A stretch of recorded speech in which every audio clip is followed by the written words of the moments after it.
Bismillahirrahmanirrahim. Assalamualaikum warahmatullahi wabarakatuh. Alhamdulillahirabbil alamin. Assalatu wassalamu ala asrofil anbiya'i wal mursalin sayyidina wa maulana Muhammadin wa ala alihi washabihi ajmain. Amma ba'du. Yang pertama dan yang paling utama, marilah kita panjatkan pujian dan puji syukur kita atas kehadiran Allah Subhanahu wa taala yang mana telah memberi kita nikmat sehat sehingga kita bisa melihat video ini di detik ini dengan keadaan sehat walafiat. Kedua kalinya, salawat serta salam tak lupa kita curahkan kepada junjungan Nabi besar kita, Nabi Agung, Nabi Sori Toladan kita, Nabi besar, Nabi akhir zaman, yaitu Nabi Muhammad SAW, yang mana telah membawa agama Islam dari zaman jahiliyah menuju zaman terang menerang ini, yakni Adinul Islam. Ketiga kalinya hadirnya saya di sini, saya akan membawakan kultum yang bertemakan menjadikan bulan Ramadan sebagai ladang amal soleh. Nah, di sini kita harus tahu dulu apa itu bulan Ramadan. Nah, di sini bulan Ramadan itu adalah bulan yang paling istimewa. Kenapa? Karena munculnya hanya satu kali dalam setahun. Itu dikasih 30 hari. Di dalam bulan Ramadan ini kita dikasih kesempatan untuk memperbanyak amal-amal soleh. Kayak misalnya amal soleh dari sunnah aja lah. Yang awalnya misalnya membaca Quran nih, yang biasanya kan 10 kebaikan di dalam satu kata bahasa Arab. Nah, di sini kita dilipat gandakan, nggak tahu berapa, pokoknya cuma Allah yang tahu. Nah, di sini juga pintu surga tuh dibuka selebar-lebarnya, lebih lebar daripada dari Sabang sampai Merauke itu lebih lebar lagi. Baru neraka ditutup serapat-rapatnya sampai nggak bisa kelihatan. Nah, di sini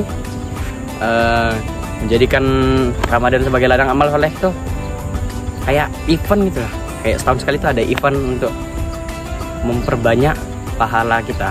Kenapa? Karena cuma di bulan ini kita dikasih pahala berkali-kali lipat dalam hal kebaikan yang sunnah, wajib, dan yang lain. Nah, contoh yang sunnah nih kayak misalnya ngaji, senyum, baru bersedekah, dan banyak lagi. Nah, baru yang wajib nih kayak biasa, sholat. Kalau itu memang wajib. Kalau sholat misalnya dikasih pahalanya segini, pas bulan Ramadan tuh dikasih lebih sampai nggak kelihatan, nggak tahu kayak mana. Bulan Ramadan adalah bulan yang penuh ampunan. Kamu minta ampunan kayak mana pun pasti akan diampuni oleh Allah. Tapi satu syarat, yaitu bersungguh-sungguh. Di bulan ini tuh yang bulan penuh mulia, kita tuh dikasih event, dikasih kesempatan sekali untuk panen.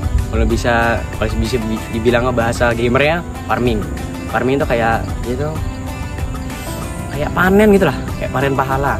Tahu kan panen pahala ya, tapi panen pahalanya enak. Kita bisa tinggal wudhu, duduk, baca Quran, khatam, dah itu pahalanya berkali-kali lipat.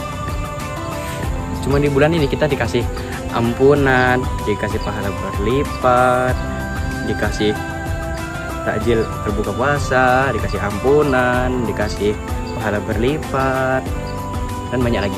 Jadi kenapa kita harus menjaga lisan di bulan Ramadan? Karena semua dari pahala sampai dosa itu dikali lipatkan. Jadi kan lisan tuh berbicara kotor kan dosanya kecil kan. Tapi kalau di bulan Ramadan bisa jadi dosa besar. Kenapa? Karena pahalanya dikali lipatkan. Kalau misalnya pahala kecil kita dikali lipatkan sama Allah, kita nggak tahu seberapa. Begitu juga dengan dosa besar, kita nggak tahu berapa. Bisa jadi dosa besar, dosa sedang, dosa kecil. Seperti kita ketahui, bulan Ramadan adalah bulan yang paling istimewa yang kita ketahui sebagai umat muslim. Nah, di surat Al-Baqarah ayat 183 ada arti dari surah yang artinya, wahai orang-orang yang beriman, diwajibkan bagimu berpuasa. Di situ dari kasih tahu dari awal, wahai orang-orang yang beriman. Jadi kalau kamu puasa, kamu berarti termasuk orang yang beriman. Tapi kalau kamu tidak berpuasa, kamu belum termasuk orang yang beriman. Kenapa? Karena di dalam surah dari kasih tahu, kalau di awal surah tahu, ya ayyuhallazina amanu, wahai orang-orang yang beriman.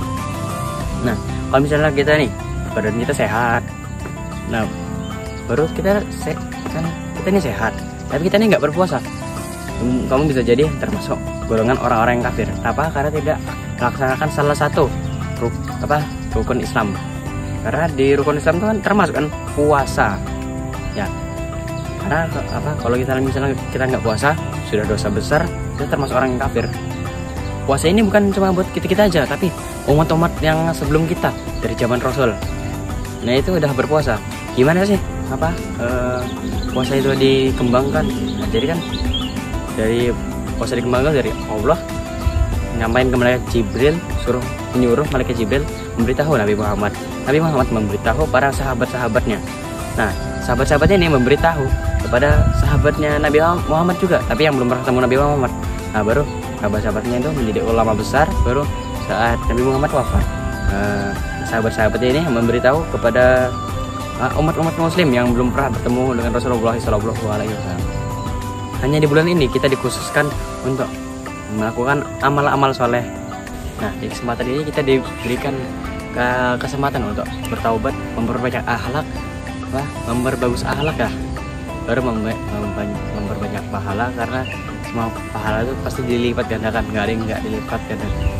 Selain pahala yang dilipat gandakan, juga dosa juga dilipat gandakan. Jadi kita harus menjaga akhlak kita sama lisan kita kalau di bulan Ramadan ini, khusus cuma di bulan ini aja. Oke? Mungkin itu dari saya, kurang lebihnya mohon dimaafkan. Berbuka puasa dengan minum es teh, dalam es teh ada es batu. Mohon maaf dari saya dan terima kasih. Sekian, assalamualaikum warahmatullahi wabarakatuh.